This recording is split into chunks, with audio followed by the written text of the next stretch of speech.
Righty guys, welcome back to another video. Behind me here we've got the RMZ450 and today we're going to be doing a little bit of preventative maintenance to it and that there would be the replacement of the timing chain. So if you don't know already, the timing chain, basically a big chain that goes from the top of your head down to your crankcase and attaches to your crank and goes back up and attaches to your two cams. So basically what it does is it keeps your cams up here, your two cams up here, as most bikes have a exhaust cam and an intake cam. It keeps them in sync with the crankshaft down here. So basically what it does is it means that the camshafts are turning at the right time as the crankshaft, or the same time as what the crankshaft would be, and it will open the valves at the perfect time for when the piston gets to either top dead center or bottom dead center or anywhere in between that. It basically keeps everything in sync, and it's a really important part in the engine here. Should be replaced very often, as if per se it happens to fail, you're looking at a very expensive repair bill. So first thing we're going to do, as we have to pull this timing case off here, or this I should say it's the magneto cover, because all of our stator and everything for the ignition is in this cover here. We have to drain the oil because the oil sits up about this level here. Now the reason why we have to pull this case off is because we have to take the flywheel or the magneto out, which will allow us to then remove the chain once we have obviously disconnected it from all up here with the cams. So drain bolt is just a 12mm. It simply just loosens off like so.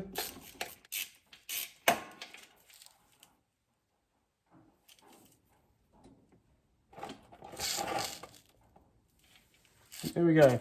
That's our oil now draining. So we'll leave that for just a little bit, at least until all the oil has completely drained out.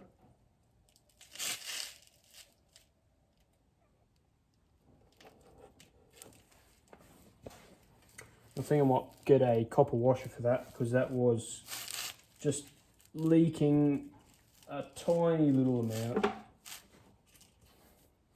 Now whilst that's draining, what I'm going to do is I'm going to take all of our seat and fuel tank off, because obviously we need to get into our rocker cover to be able to loosen our cams off. We also need to take our tensioner off for the cam chain, which will allow the cam chain obviously to loosen up so we can pull it out. And yeah, that should be, once we've done that, about as much as we need to do. Okie dokie, so we've now got majority of the engine apart now. Right here, what we're looking at is our cams, 1, 2, and our chain. So the chain tension at the moment feels excellent, not too tight and not too loose. It looks as though we're getting excellent oil flow to the head, which is awesome. I'm very happy with that, because this was the repair I made to the head and I was worried that I wouldn't have enough oil clearance, but there is a lot of oil up here, so that is freaking excellent. Very happy with that. What I'll do now, I've got a set of feeler gauges on me, so I am going to just quickly pop these up, check the intake first, but yeah, we'll do a quick little valve check just to make sure we are still within reasonable spec. Intakes, I'm going to do a 0.15mm check on it first. There we go, it should be good enough. That goes under there real nice. It also goes under that one real nice. So now we know it goes under those two nice. We'll move up to a 17.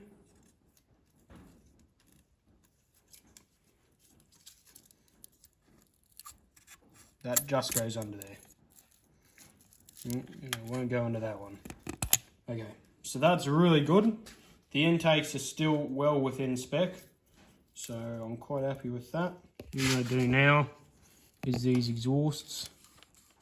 That 17 fits under there good, fits under there good too. that was a tight fit, so those exhaust valves are pretty much perfect, just in spec. But yeah, that should be all good. At least the valves are still in spec.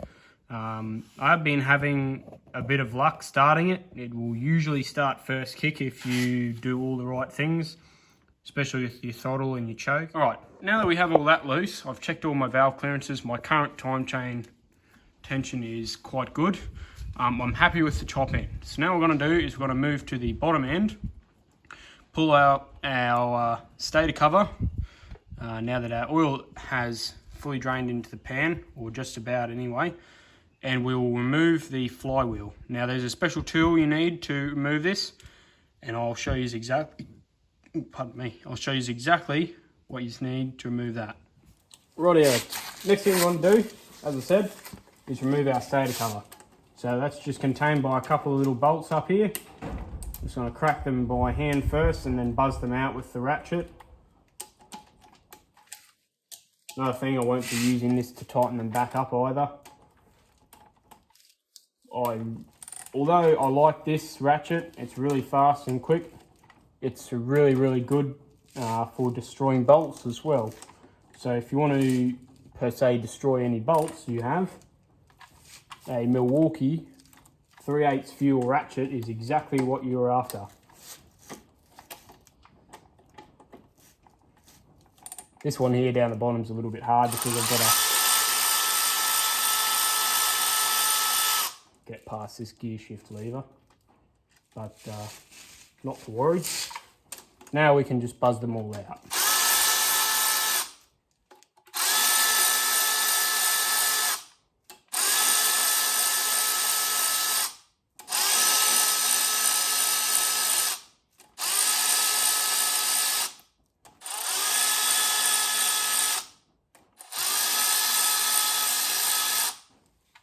Oh yeah, last thing before I take this cover all the way off, we have to, on this model of case, take this bolt out here.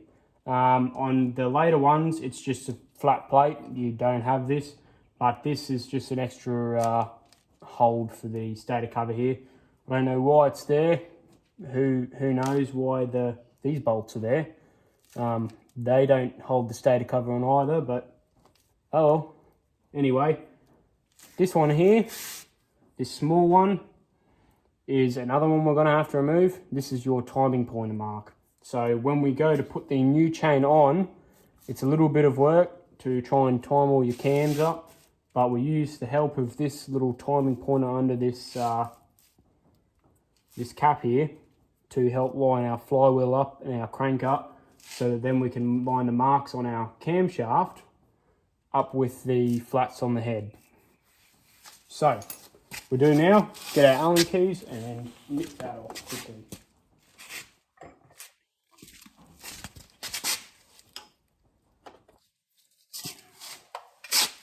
Okay.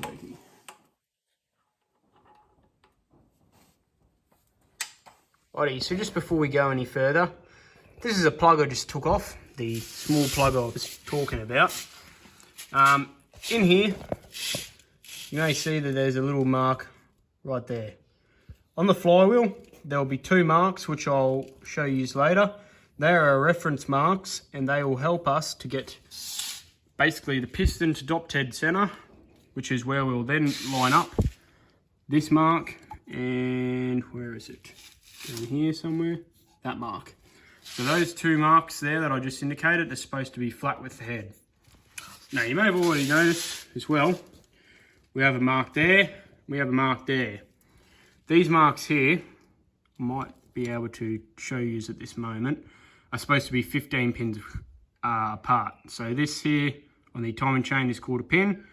If we count now, we've got 1, 2, 3, 4, 5, 6, 7, 8, 9, 10, 11, 12, 13, 14, 15. So we have 15 pins between the two marks.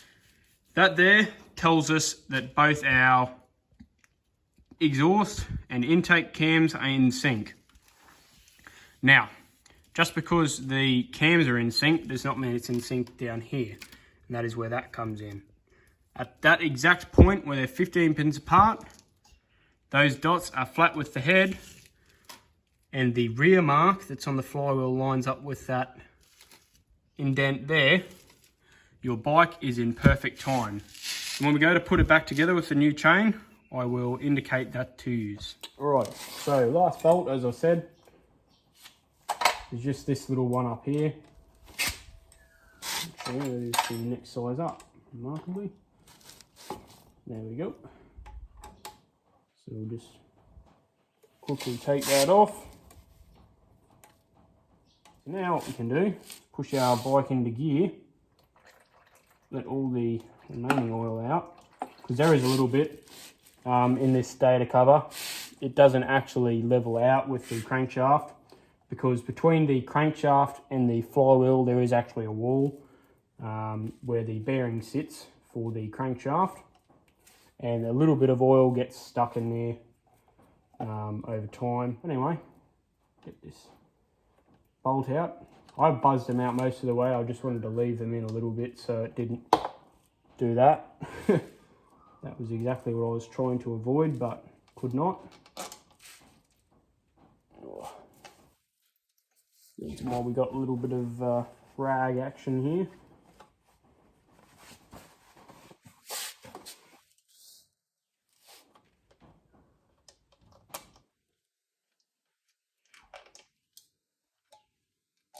They're all loose now. So what we'll do is we'll carefully and slowly, without dropping the bolts, just drag this cover out. Now it is obviously magnetised to the stator, so it's not going to be the easiest of tasks to pull it out. But there we are. I'm just going to let that hang there by itself for now. Okay, moving on. Right here is our flywheel, or magneto, whatever you want to call it. And what we have to do now, with our impact, there's a nut on the end of this magneto. We have to buzz that off just quickly. I believe it's a 17 mil. Yes, that would be correct. Like that. There's our nut. So I'm just going to leave that in here. Now we do. I was telling you before that I have a special tool which I am going to use. So really cool tool, not going to lie. So what it does is just screws onto your magneto till there, and then what you do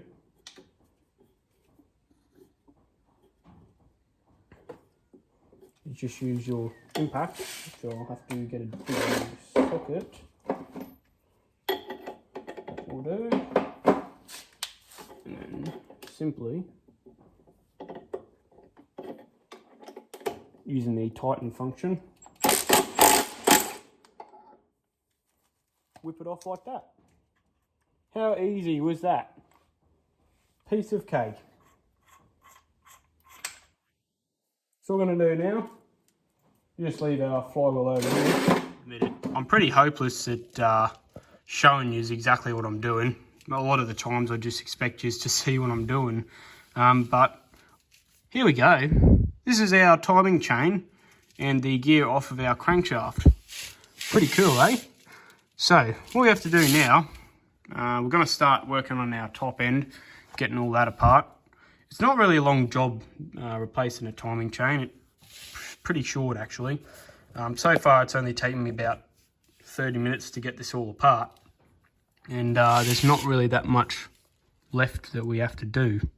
So this here, bolt in our timing chain slider. This plastic part is a slider. So basically our timing chain just runs along that. Basically so it doesn't slop around and do all this funky crap. And it also doubles as our tensioner. So our tensioner bumps up against the slider. And that holds a tension on our timing chain. So we'll whip that off. Once all that's done, take all the cap screws out of our cam caps, loosen the cams off, and then the chain should just slop around, and we should, in theory, be able to pull it off of this gear here, put our new one on, or sorry, slide our new one down the head and all in through the gear case, and then slop it straight onto our gear there. Another thing I have to mention, this woodruff key, make sure you don't lose that. Mine's wedged in there pretty good at the moment, so I'm just going to leave it. The way it's sitting, it's also sitting upwards, so I am just going to leave it be. Try not to touch it, because I don't really particularly want that fooling anywhere and getting lost.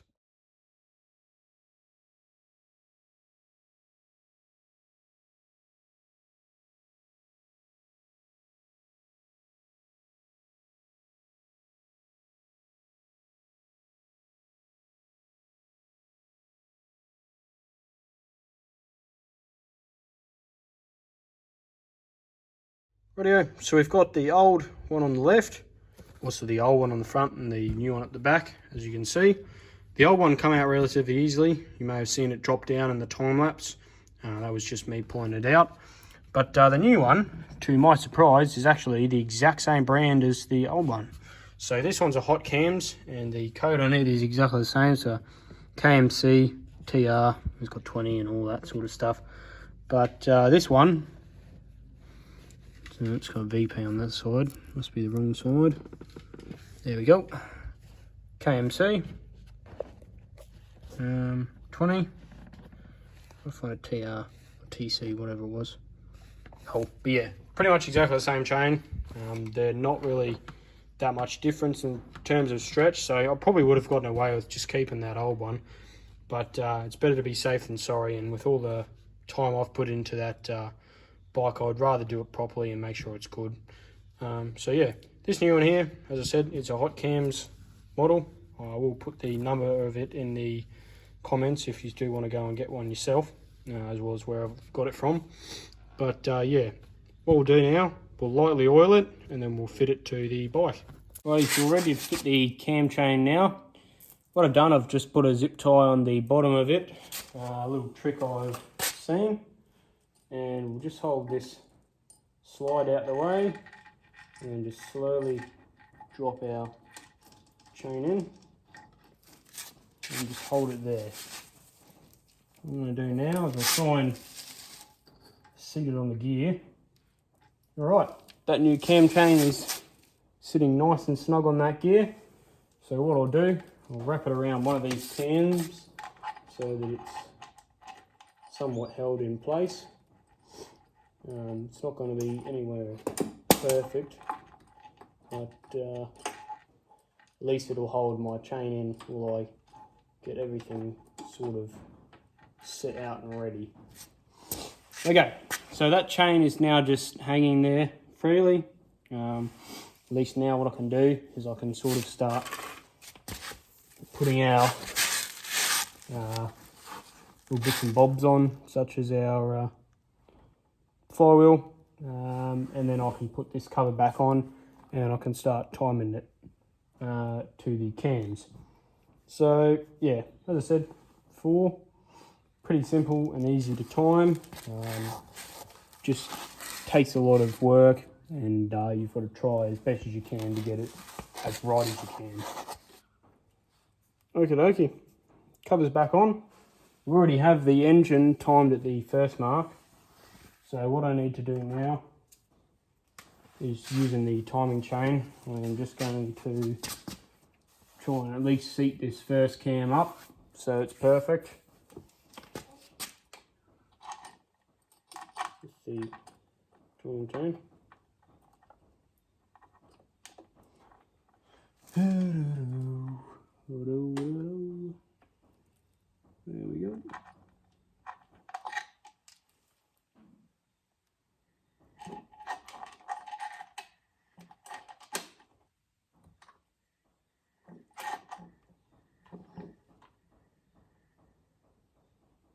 Right, that's our exhaust cam timed. We just need to do our intake now, which should hopefully be not too hard.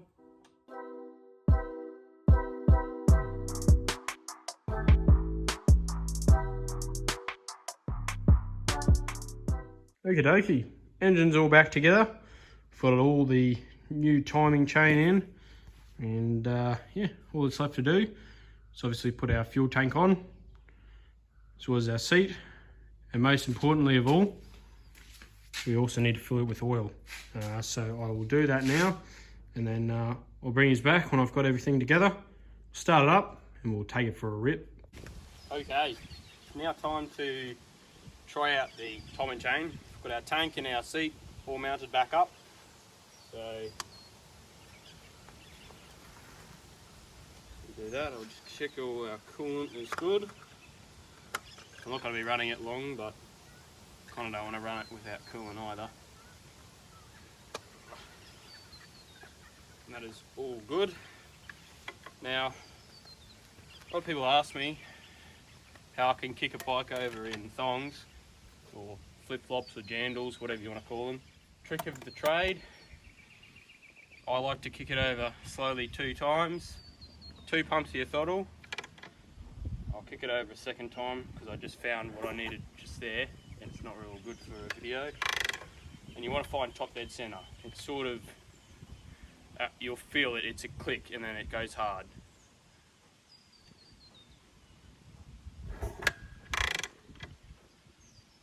Like right there, that's top dead center. So I've given it 2 pumps to the throttle, and now you just want to give it 1 big kick and it should start.